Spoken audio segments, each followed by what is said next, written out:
All right, guys, welcome to another live stream. Welcome to another live stream. Happy Wednesday. Happy Wednesday. All right, so the best jobs you can get to get you financially ahead, the best jobs you could get to get you financially ahead. Now, I'm going to start from the beginning, like in your teens, in your early 20s, to when you get your career, the best type of jobs to get you financially ahead. So, in your teens, in your early 20s, you don't have that much experience.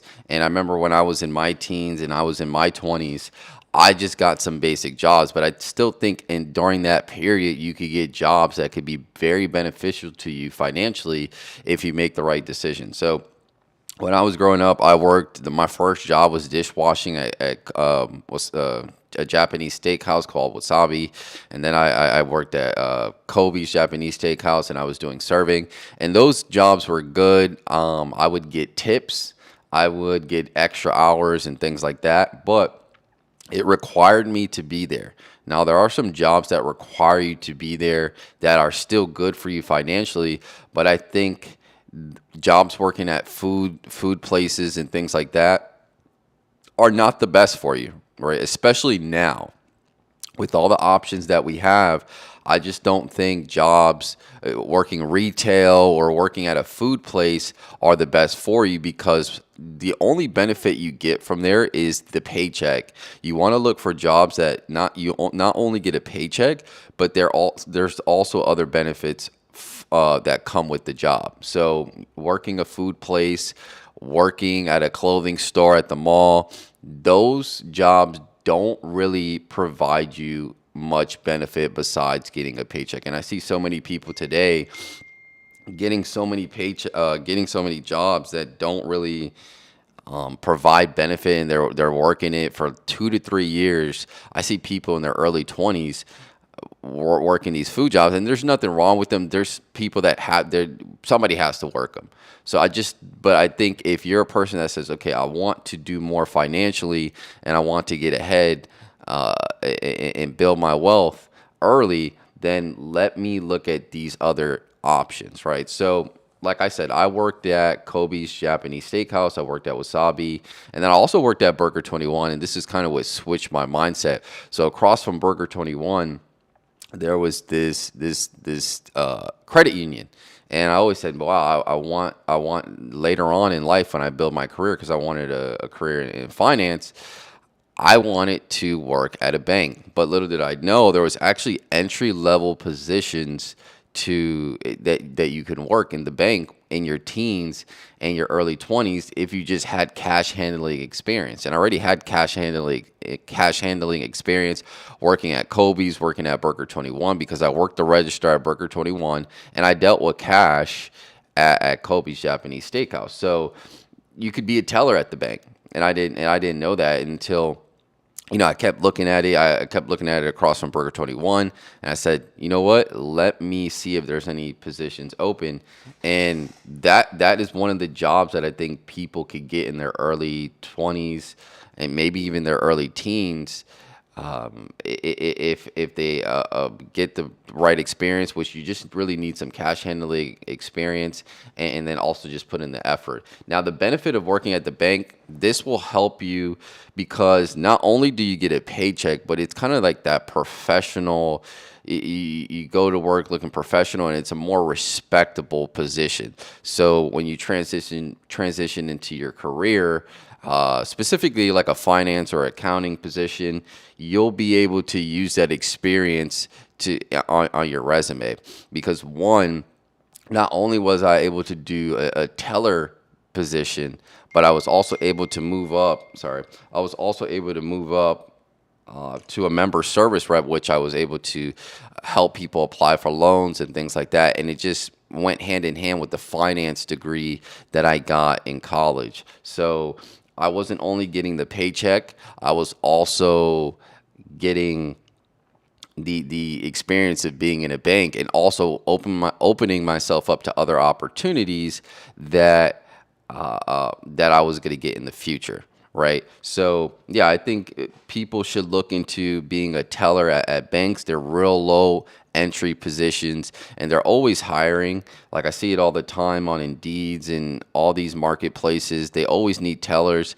Now, maybe in the future those things go away, but I think if you could get a teller position, it'll help you in your professional career. Now, obviously, if you're going to be a doctor, if you're going to be a lawyer, maybe not, but still, I still think they pay a lot more. I still think they pay a lot more than your retail food and your retail store places. So yeah, I would definitely try being a teller, and it definitely helped me out because I got a degree in finance. So I work for banks now. So it just went hand in hand with me working at banks now. They saw, okay, this guy already worked at banks. He's kind of familiar with the products and stuff like that. So it just worked out.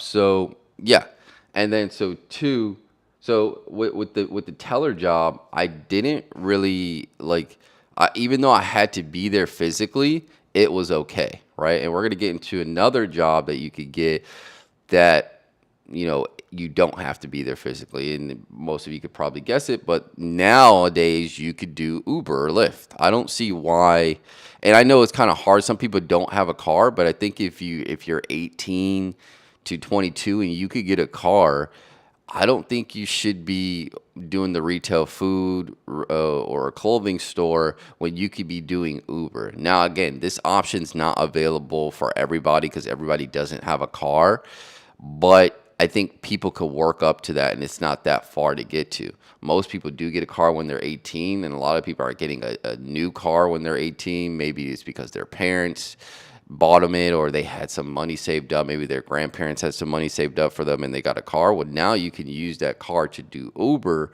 And the thing about Uber, yeah, you do have to be there physically, but you can make your own hours. And this is kind of the beautiful thing of Uber. You could do your own hours. You could do Lyft. You could do food delivery service, and you can also get commission, right? So depending on how good of quality you do, you could get extra money on tips and so on and so forth. And building out your schedule is probably the best perk because I think that is going to help you now. I would pick Uber over the teller position now. But again, there's benefits to both, right? Because depending on where you want to go in your career. But if you're a person that wants to open up a business or wants to focus on something else, Uber is very attractive because now you could build out your own schedule. You could work the hours you want, and then after that, work on the business or work on whatever you need to work on. So yeah, those are the two best jobs for me in your early teens, early 20s. Either like a teller position at a bank, really low entry. They just want you to have cash handling experience, which most of you would get that at a food or clothing store. And then Uber, because it gives you the option to build out your schedule the way you want it and then allocate the rest of the other time to work on that business or work on whatever you want to work on. Now, those are for your early 20s, early teens. Now, once you get into your career, obviously you're going to specialize in something. Most of you will be working at a brick and mortar place, but I would suggest if you're a person that wants to build out a business or wants to work on something on the side, I would suggest getting a job where you can work from home. Now, my beginning of my career, I have a degree in finance. I had to go to the office every single day, my first job. And this was typical back in 2015, 2016.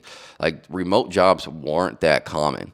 So I wasn't really even thinking about it in 2015. But looking back at it now, I wish I probably would have looked for something remote sooner because all of the things I can do working remote. Now, I transitioned from my first job to my second job, and that was kind of like hybrid where I started to get more exposed to working remote because we had like a 2-day work remote schedule where you could do like Friday and Monday, or just pick your 2 days that you work remote. And I just noticed, okay, these 2 days I work remote, if I had any little downtime, I could allocate it to something that would benefit me financially on the side, and I can work on a side project. But now, currently, I work fully remote, and there's just so much benefit to working fully remote. You could wake up, you could do videos like this, you could work on your YouTube, you can work on your side gig, and there's just so many benefits to working remote. I think if you're a person that's trying to develop something on the side, you should definitely look for a job that's working remote, because if your career is not exactly what you want to do, and just for an example, like if you're not a doctor or you're a lawyer, typically those people want it to be that. You are, you're most likely you're going to be working at a brick and mortar, right? So, or you're going to be doing stuff that you don't want to do. So, so my thing is, you want to get a job that you work remote, so that way you can work on what you actually want to do. Because typically people, again, like I said, if you're not a doctor, if you're not a lawyer, or if you're not like a basketball player, the other options, those are just things that you did because of the degree you got. And you want to make sure that, like, if you're trying to build something else on the side, you have extra time to do so. And if you're going to an office every day, it's going to be very hard to do that. Like, it was very hard for me to work on anything else when I was at the office every day and they expected you to show up, because you spend so much additional time at the office. And again, you get distracted when you're at the office. Not only are you doing work, but then you're around people, and then they want to go out afterwards, and then you're kind of committed, and then you got to do all these team activities and stuff like that. So I just suggest you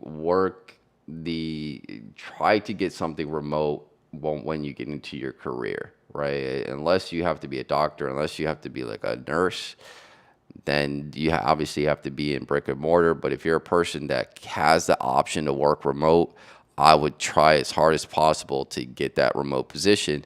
And so that way you can build a schedule out where you can allocate some time to working on something else on the side when you have some downtime. But yeah, that's pretty much it. I just wanted to talk about the best jobs, because I see people walking around or see people working, like young people working at these places, and that was me at one point. And I was, in my view, I was wasting time, because I could have been in so many better positions to where I could open my schedule up to work on something else. But yeah, that's pretty much it. Please like, comment, and subscribe, and I'll see you guys in the next one. Take care.